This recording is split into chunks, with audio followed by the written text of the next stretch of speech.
Okay, now that we've learned how to state the null and alternative hypotheses, we'll go on to the next step in hypothesis testing, which is finding the critical value.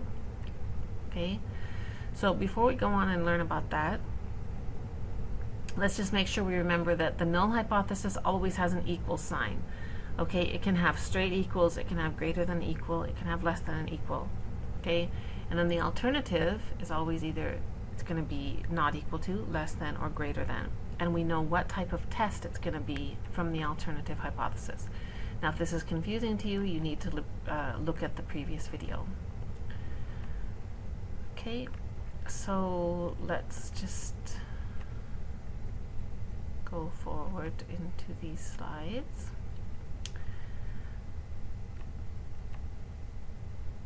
Okay, the problems will always give you the level of significance, which can also be called the alpha, okay? And that's important for finding your critical value. And here are typical significance levels, okay?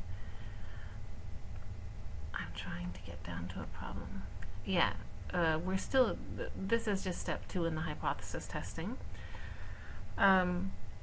This slide tells us to find the critical value if alpha is 0.01. So that is a right-tailed test. Okay, now how we would do this, we go to our table, okay, and now we do use these rows at the top, okay. Oh, I did not mean to open Excel. Okay, so they tell us it's a right-tailed test and our alpha is 0.01. So it's a right-tailed test, that means it only has one tail, okay? And 0.01 is our alpha level. So we're using the z distribution, so we can just go down then to our 0. Make this a bit smaller so we can see all of it at once. Yep. Okay, it was a one-tailed test. Let me just make sure I'm saying the right thing. Yeah, it was a one-tailed test, a right-tailed test with an alpha of 0.01. So one tail, alpha is 0.01, and then we just go down, we have our critical value of z. Okay?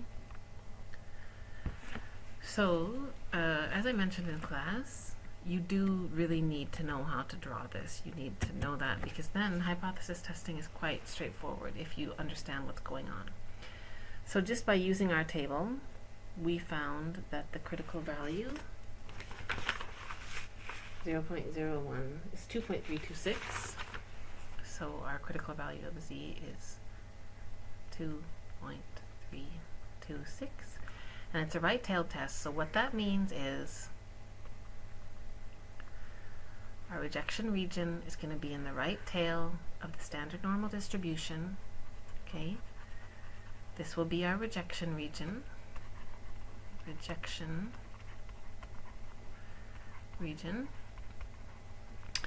And the whole function of the critical value is it divides the rejection region from the non-rejection region. Okay? So we know that between this red rejection region and the rest of the curve, okay, the whole rest of the curve, all of the white, yeah, I'll write that. All white is non-rejection region. Okay, so the critical value, it's really important to find it correctly because that's the value that divides rejection region from non-rejection region. Okay. Then they ask us to find the critical value for the same alpha. Alpha is 0.01, but it's a left-tailed test. Now let's think about what that means. It's a left-tailed test, so our rejection region is going to be in the left tail. Okay? We remember that this is the standard normal distribution and this is our average here. So that means that if it's a left-tailed test, our critical value of z is going to be negative. Okay? So on the previous slide, we found that the critical value of z for an alpha of 0.01 is 2.326. Now, because this is a left-tailed test, our critical value would be negative 2.326. Okay? And again, the function of the critical value is to divide the rejection region, that's the rejection region, from the non-rejection region. Okay, then we have a little problem. Critical value for, again, an alpha of 0.01, but it's a two-tailed test this time. What that means, we have two rejection regions. Okay, we'll have a rejection region in the left, a rejection region in the right. So we're going to have one negative critical value and one positive critical value. Let's look at our table to see how we would find this. So go to our t-table. Okay, it's a two-tailed test, so we're going to be looking here. This mouse is too jumpy. We're going to look at this row. So it's a two-tailed test, and our rejection region, our alpha is 0.01. Okay, so two tails, here's our alpha, and we go down, and here's our critical value of z. Z equals 2.576.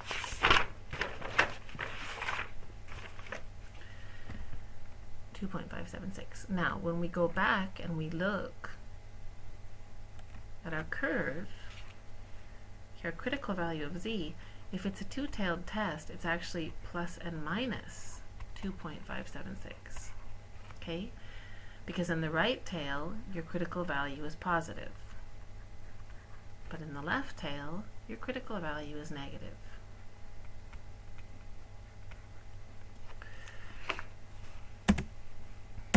Okay?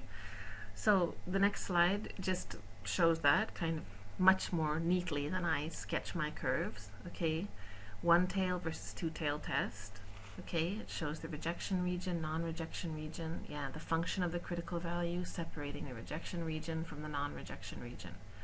And again, you do need to know how to sketch these, because if you know how to sketch these and you understand what's going on, then the remaining steps are really quite straightforward. So that's step 2, determining the critical value of z.